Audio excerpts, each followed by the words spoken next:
Welcome back to Build First, the Authors Foundation podcast. I'm Paula Banks, and this is the show for authors who are done guessing and ready to build something that actually holds weight. I'm glad you're here. Now let's get into it. All right, so we made it to Pillar 5, and if you've been rocking with me since episode 1, you have now heard me talk about positioning, platform, product pathway, and process before we got here. And you might have been waiting all season for this episode because promotion is the part that feels the most familiar. Promotion gets the most attention. It's the part that launch culture is almost entirely built around. And yes, promotion is important. Promotion matters. Visibility matters. And getting your book in front of the right people absolutely matters. But here's what I also know. I promoted my second book super hard. I was consistent, I was visible, and before any of the other 4 pillars were in place. I posted every day. I showed up everywhere I could manage. I did everything I thought I was supposed to do. And the results, they just were inconsistent. I can't even say it any other way. They were inconsistent, no matter how much work I put in. And I remember one incident that captures exactly what I'm talking about. So someone reached out to me in the beginning of my author journey, and they wanted to do an article on me. And of course, your girl was excited because that's what you want, right? You want visibility. Someone noticing your work and wanting to tell the world about it. And they sent me an email and they asked me to send over my digital media kit. And I was like, media kit? Imagine, just picture my face at that moment, because I had no idea what that consisted of. I've been out here promoting and doing all these things, and it never dawned on me to think about what would happen when someone actually responded to it at that level. Like, what happened when somebody wanted to, find my books or find out what else I'm doing? So what did I do? Like I always did back then, I scrambled. I went and found out what a digital media kit consisted of, and I created one as fast as I could because I was not about to lose another opportunity. I got it done.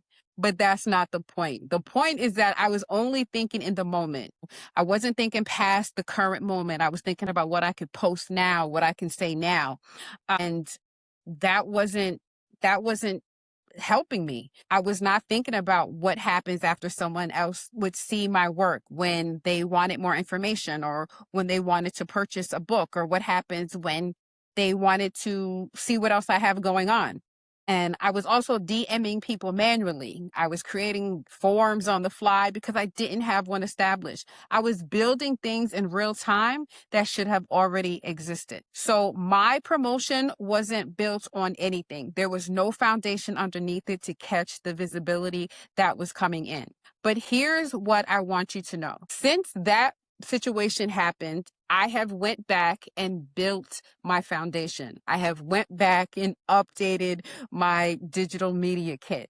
And side note, my digital media kit now lives in my email signature, and I created it in Canva so I can actually see the stats, how many people are clicking. I'm notified when someone clicks it.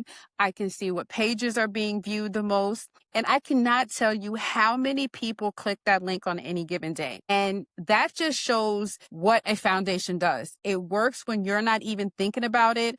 The promotion, it didn't change for me. The infrastructure behind it is what changed everything. So the truth about Pillar 5 is that promotion is last, not because it's the least important. It's last because it only works when everything else is already holding up. So when your positioning is clear, you know exactly who you're talking to, and your promotion speaks directly to that person instead of everyone. When your platform is built, you have somewhere to send people that you actually own this platform and not a social media page that can disappear. You literally have a home base.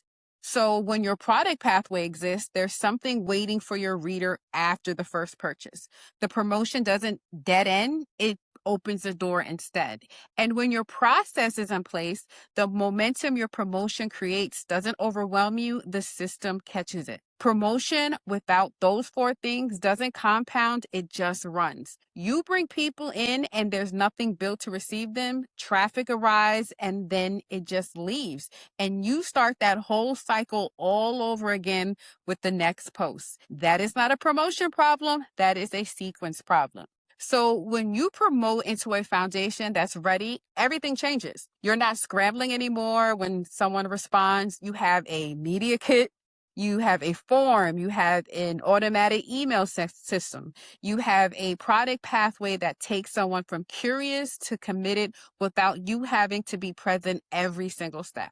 So promotion becomes the fuel, not the engine. And fuel works a lot better when the engine is already built. Think about it, how it would feel to post something, have 20 people click through, and know that every single one of them lands somewhere intentional. They get what they came for, and your system takes it from there. That is what you're building towards. That's what Build First makes possible. So if you've been listening all season, you now have the full framework, all 5 pillars. And if any part of today's episode hit home, especially the moment of scrambling when opportunity shows up, I want you to go take the free author reality check. It will show you exactly which pillar is your real gap. Most authors think that it's promotion, but the assessment usually tells a different story. The link will be in the show notes, and it's completely free. It takes less than 5 minutes, and it will give you more clarity than a month of random research. And if you're ready to go deeper on all 5 pillars, the build first, why do authors build backwards, and how to change that, is the complete blueprint. Everything we've covered this season in your hands at your pace, and that link will also be in the show notes. So that's a wrap on Pillar 5 and on the core framework. We've got a few more episodes coming this season, and I promise they're worth staying for. So if something in this episode you would like to share with another author in your circle, please do, because this is going to be the best way to grow this community, one author at a time. I'm Paula Banks. Remember, build first, then let visibility do its job, and I will see you in the next episode.